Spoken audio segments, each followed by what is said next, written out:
നമസ്കാരം. Raf talk ഫുട്ബോളിലേക്ക് എവർക്കും സ്വാഗതം. 90 മിനിറ്റിൽ ഫ്രീ കിക്ക് ഗോളാക്കിയ ശേഷം ഒർലാൻഡോ സിറ്റിയുടെ ബെഞ്ചിനെ നോക്കി, അവിടുത്തെ കോച്ചിനെ നോക്കി മെസ്സി ഇങ്ങനെ സൈൻ ചെയ്ത ഒരു ആക്ഷൻ കാണിക്കുന്നുണ്ട്. എന്നിട്ട് എന്തോ പറയുന്നുണ്ട്. എന്താണ് സംഭവം? വിശദമായിട്ട് അർജൻറ്റീൻ മാധ്യമങ്ങളും അതുപോലെ മയാമിയുമായി ബന്ധപ്പെട്ട ന്യൂസുകൾ തരുന്നവരൊക്കെ ആ കാര്യം ഇപ്പോൾ അൺഫോൾഡ് ചെയ്തിട്ടുണ്ട്. അത് വെറുതെ മെസ്സി അങ്ങ് കാണിച്ചതല്ല.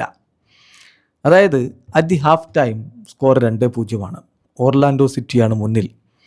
ഓർലാൻഡോയുടെ കോച്ച് ലയണൽ മെസ്സിയുടെ അടുത്തെത്തി കുറച്ച് കാര്യങ്ങൾ പറയുന്നു. അതായത് അവർ ലീഡ് എടുത്തതിനെക്കുറിച്ച് മെസ്സിയെ ഒന്ന് ചെറുതാക്കി കാണിച്ചുകൊണ്ട് ചില വാക്കുകൾ പറയുന്നു. മെസ്സി ഓർലാൻഡോ സിറ്റിയുടെ കോച്ച് എന്താണ് പറഞ്ഞത് അതിനോട് അധികം ഒട്ടും ഹാപ്പി ആയിരുന്നില്ല. പക്ഷേ അപ്പോൾ പിന്നെ ഒന്നും ചെയ്യാനില്ലല്ലോ, 2-0 പുറകിലാണ്.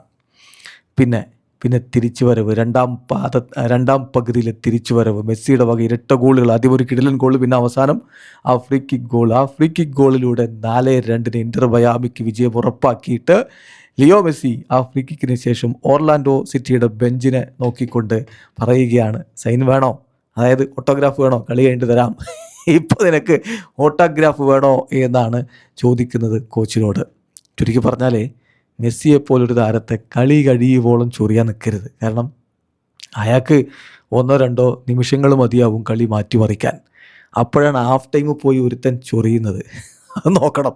ഹാഫ് ടൈമിലേ ഇത് ചെയ്തു, ഇനി ഒരു പകുതി കൂടി കളി ബാക്കിയുണ്ട്. അതൊരു വല്ലാത്ത ഓവർ കോൺഫിഡൻസ് ആയിപ്പോയി, മെസ്സിയെ അണ്ടർ എസ്റ്റിമേറ്റ് ചെയ്യലുമായി. ഏതായാലും മെസ്സി ഇപ്പോൾ ഇങ്ങനെയാണ്.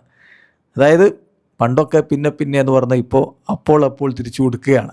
MLS-ലെത്തിയതിന് ശേഷം പ്രത്യേകിച്ചും. ഏതായാലും അത് പൊളിച്ചു. നിനക്ക് ഓട്ടോഗ്രാഫ് വേണോ? ഇപ്പോൾ എന്ത് പറയുന്നു എന്നുള്ള ചോദ്യം. വീഡിയോ സാധിക്കുന്നത് ഫുട്ബോൾ ലോകത്തെ കൂടുതൽ വിശേഷങ്ങളുമായി റാഫ് ടോക്സിൽ എത്താം.